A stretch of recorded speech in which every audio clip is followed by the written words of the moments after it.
Halo semuanya, perkenalkan kami dari kelompok 1 akan meringkas tentang jurnal yang berjudul Kajian Kestabilan Lereng Batuan menggunakan klasifikasi massa batuan, metode elemen, hingga analisis batuan jatuh.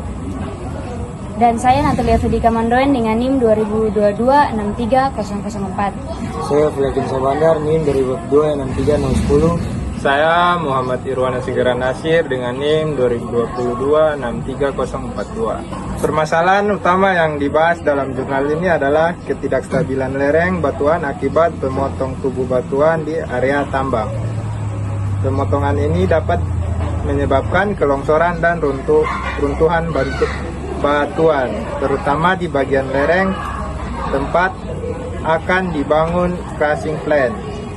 Karena itu, diperlukan analisis massa batuan, arah dan kemiringan kekar, serta simulasi kestabilan lereng agar dapat menentukan jarak aman dan metode perkuatan yang tepat.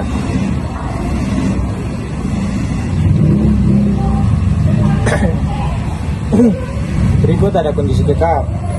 Peneliti melakukan pengukuran lapangan dengan metode scanline dan menemukan 231 bidang kekar pada 3 segmen lereng, yaitu segmen 1, segmen 2, dan segmen 3. Hasil pengamatan menunjukkan bahwa batuan penyusun lereng adalah andesit dengan tingkat pelapukan sedikit hingga sedang. Nilai RKD berkisar antara 71 hingga 94%. Spasi kekar antara 5 hingga 17 cm, permukaan kekar kasar, apertur atau bukan antar kekar sekitar 0,1 sampai 5 mm. Beberapa kekar berisi material lempung atau clay pada segmen 2 dengan metode roughness rating atau RMR diperoleh segmen 1 82 atau very good rock, segmen 2 60 atau very rock, segmen 3 79 atau dalam kurung good rock. Yang kedua, di sini ada jurus dan kemiringan kekar. Kemudian dilakukan analisis kinematik untuk mengetahui potensi longsoran berdasarkan arah, jurus, dan kemiringan kekar. Hasilnya menunjukkan lereng segmen 1 dan segmen 3 memiliki potensi longsor membaji, sementara segmen 2 dinilai stabil tanpa potensi longsoran. Hasil slope massa rating atau SMR juga mendukung hal ini dengan nilai 43 sampai 66 yang termasuk dalam kategori normal hingga good slope. Untuk memverifikasi kestabilan lereng, peneliti melakukan simulasi metode. Untuk memverifikasi kestabilan lereng, peneliti melakukan simulasi metode elemen hingga finite element method. Simulasi ini menunjukkan pergeseran maksimum pada lereng hanya antara 10 sampai 34 mm. Artinya, seluruh lereng masih dalam kondisi stabil. Namun, tetapi ada potensi batuan jatuh akibat getaran dari truk tambang dan aktivitas di puncak lereng. Hasil simulasi menunjukkan jarak jangkauan maksimum batuan jatuh sekitar 3,1 meter dari kaki lereng.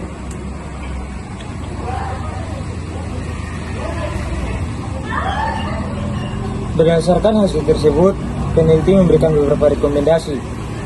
Membuat ditch atau parit penahan dengan lebar 4,6 meter dan kedalaman 1,2 meter. Memasang pagar kawat atau dinding penahan setinggi 3 meter. Menempatkan fasilitas seperti crushing plant minimal 6,2 meter dari kaki lereng untuk keamanan.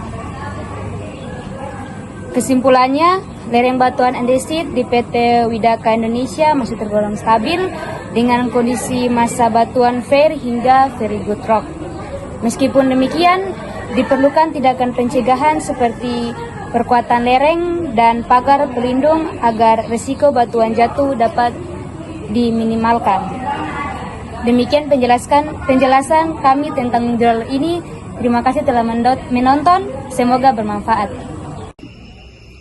Kami akan membahas hasil penelitian dari jurnal berjudul Penentuan Arah Tegasan Pembentukan Kekar menggunakan diagram Rosset dengan studi kasus di Desa Patontongan, Kecamatan Mandai, Kabupaten Maros, Sulawesi Selatan. Penelitian ini dilakukan oleh tim dari Program Studi Geofisika Universitas Hasanuddin. Tujuannya adalah untuk menentukan arah tegasan utama yang membentuk kekar pada batuan di daerah tersebut. Struktur geologi menjadi salah satu faktor penting dalam memahami kondisi geologi suatu wilayah, karena menggambarkan bentuk arsitektur batuan akibat proses deformasi dan gaya tektonik bumi. Nah, kalau secara teori, kekar adalah rekahan atau retakan pada batuan yang terbentuk akibat gaya tektonik tanpa terjadi pergeseran. Kekar terbagi menjadi dua jenis utama, yaitu extension fracture dan shear fracture. Daerah penelitiannya yaitu Desa Patontongan, berada pada formasi cambak yang tersusun atas batuan vulkanik seperti breksi, aglomerat, lava, dan tuff. Formasi ini terbentuk pada masa Miosen tengah hingga Miosen akhir dan sangat dipengaruhi oleh aktivitas vulkanisme serta proses tektonik di Sulawesi Selatan. Nah, metode yang digunakan dalam penelitian ini adalah pengukuran strike dan dip di lapangan menggunakan kompas geologi dan juga GPS. Data yang diperoleh kemudian diolah dengan perangkat lunak GIPS, yaitu program analisis struktur geologi berbasis proyeksi stereografik. Nah, dari data tersebut dibuat diagram Rosette ya, untuk menentukan arah tegasan maksimum dan juga minimum. Nah, jenis kekar yang ditemukan di lapangan adalah shear fracture, khususnya kekar gerus yang ditandai dengan permukaan licin, bukaan kecil, dan arah rekahan sejajar. Hasil dari analisis menunjukkan bahwa arah tegasan maksimum di Desa Patotongan berarah timur laut menuju ke arah barat daya. Arah ini menunjukkan pengaruh kuat dari aktivitas vulkanik formasi Camba serta gaya tektonik regional yang masih aktif di wilayah tersebut. Kesimpulan yang kami dapatkan adalah kekar di daerah Patotongan terbentuk akibat kombinasi antara gaya tektonik dan aktivitas vulkanisme. Penelitian ini diharapkan dapat menjadi dasar untuk studi geofisika lanjutan dalam mengetahui struktur geologi bawah permukaan di Kabupaten Maros. Kali ini kita akan membahas tentang jurnal yang berjudul tentang kajian arah tegasan dan nilai RQD berdasarkan analisis statistik data struktur kekar yang ditulis oleh Dewi Rahmawati Isa, Ang Panji Permana, dan Ronald Tagalog. Permasalahan pada jurnal ini yaitu lokasi penelitian memiliki kondisi struktur geologi yang kompleksitasnya tinggi. Jadi pada jurnal ini kita dapat ada beberapa data kondisi kekar, yaitu yang pertama isian, bukaan, spasi, sama panjang kekar. Untuk yang data pertama kita dapat spasinya yaitu 8 cm, dan untuk isiannya yaitu 0 atau tidak ada, dan untuk bukaannya yaitu 3 cm, dan untuk panjangnya yaitu 20 cm. Terus yang kedua yaitu datanya yaitu spasinya 12 cm, untuk isiannya tidak ada, dan bukaannya yaitu 2 cm, dan panjangnya yaitu 18 cm. Dan untuk data ketiga dengan spasi kekarnya yaitu tidak ada, dan isiannya juga tidak ada. Nah, untuk bukaannya itu 1 cm dan panjangnya itu 40 cm.